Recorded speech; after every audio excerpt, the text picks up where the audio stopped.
If you've recently inherited a home, first off, I just want to say that I am truly sorry for your loss.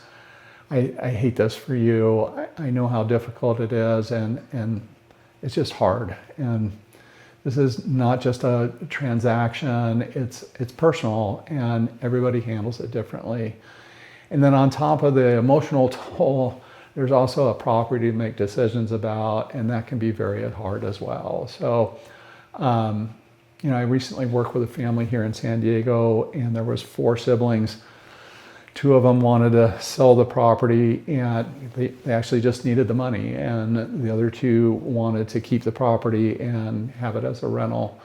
We explored all the different options that they had as a family and sat down and discussed it, and they ended up actually deciding to sell the property, but first completely fixing it up. So we helped them with contractors. We made the property just beautiful in turnkey condition, and they were very proud of it. Ultimately, we sold it for a big number, and they all got quite a large share.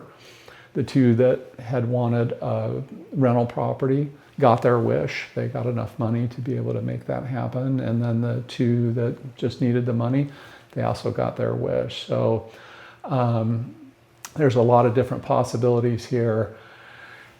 In this video, I'm going to walk you through the most important things to know if you've inherited a property here in San Diego County. We'll cover the difference between probate and trust, what to expect if your property needs work, and what your realistic options are. No sales pitch and without any pressure. So let's dive in. So let's start with what no one really talks about, and that's understanding the emotional side of inheriting a home, because it can bring up a lot of emotions. Grief, there can be family disagreements, which are terrible. There's a lot of uncertainty, and sometimes just not knowing where to start can be really the hardest part. So I think there's a few things that people don't realize, and a lot of that is in family disagreements and how much they can really hurt. I recently worked with a family where 2 of the brothers just, for whatever reason, they ended up hating each other over this, and they ultimately ended up suing each other. We had the property in escrow, and there was big disagreement between them. They ended up suing each other, and we lost our buyer, and of course, it was just really a mess. And ultimately, the family, all the siblings, lost money because of these 2 brothers that couldn't get it figured out. And so obviously, if possible, that's something that you want to avoid. And then another thing I don't think people realize is that the moment you inherit a home, you also inherit all the responsibilities that go with it. And that includes, property taxes, the utilities, upkeep, even the legal documents become your responsibility. So it's something that's really important to consider when you're making the decisions on what to do next. So here's where it gets a bit technical. There's some legal basics, of course. The property might be held in a trust, which is the better situation, or there might be a will involved, or maybe the absence of a will, in which case the probate court here in California would have to get involved. If the home was in a trust, you're in luck, because a trust is a legal entity that kind of lives on forever. The person who created the trust was the trustee, and if that person passes on, then the successor trustee that's named in that trust will take over. And this generally means that court approval isn't required, and the process is much quicker. You'll likely be able to transfer the ownership with far less hassle. If there is no trust, the property will probably have to go through probate. This is a court-supervised process to officially transfer ownership.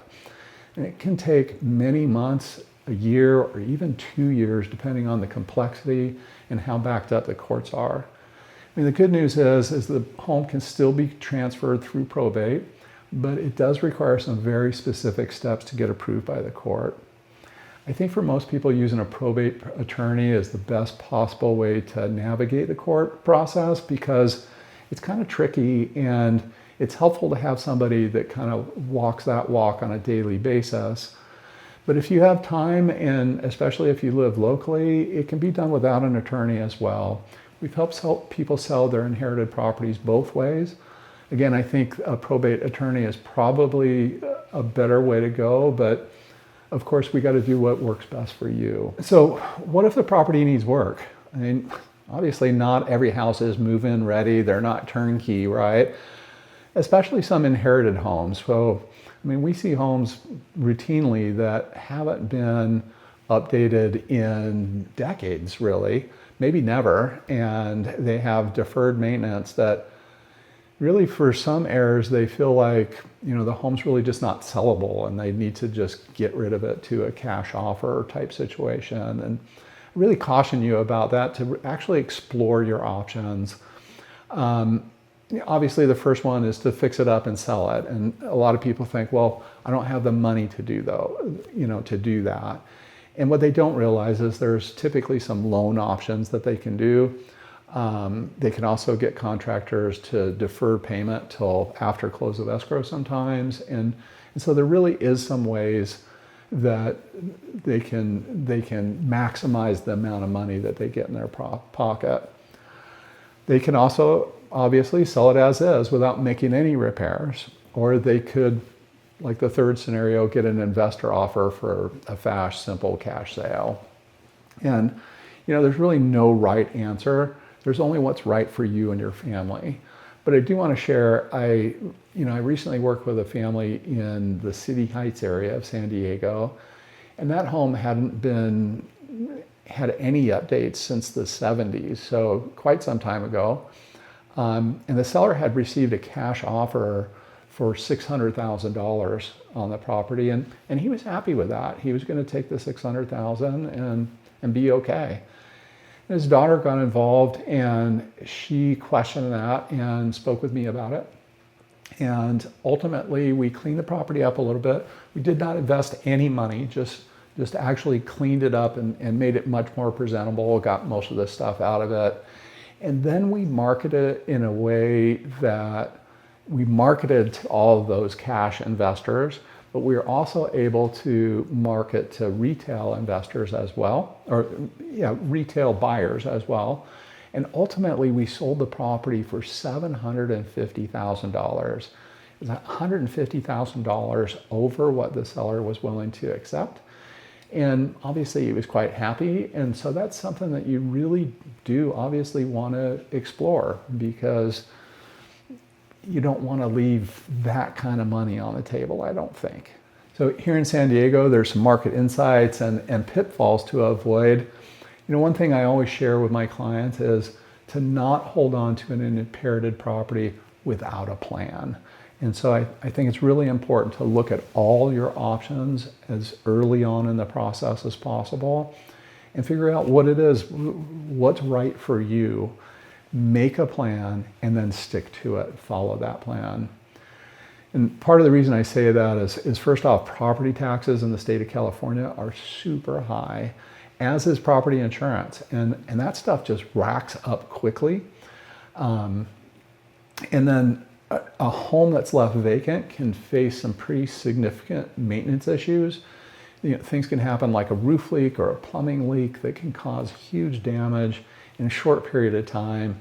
There can even be code violations, or worse yet, maybe people figure out that it's empty and move in. A homeless population get in there, and then you might have difficulty getting them out, where you have to go through the eviction process, which can be time consuming and actually very costly as well. And then lastly, I would encourage you again to not just take a cash offer. Investors really look for opportunity where they can buy a property without any competition and just by making a cash offer. And so they're purchasing the property well under market value. And I think a lot of times people don't realize how much money they're actually leaving on the table. And so knowing what's happening can be really important. Knowing the conditions in the particular zip code and and what's happening in the local market is important. Here in San Diego, market times are increasing. Prices have remained pretty constant though, but it's still, again, important to understand all your options and what's happening in the market. If you have questions and you want to talk, here's how I can help. As a matter of fact, here's my promise. I'm not here to push. I'm here to help guide you. Like I said, no sales pitch or pressure. If you have questions, just call me directly. Or, if you prefer to explore quietly at first, click the link below for a free evaluation so you have a better understanding of what your home's worth.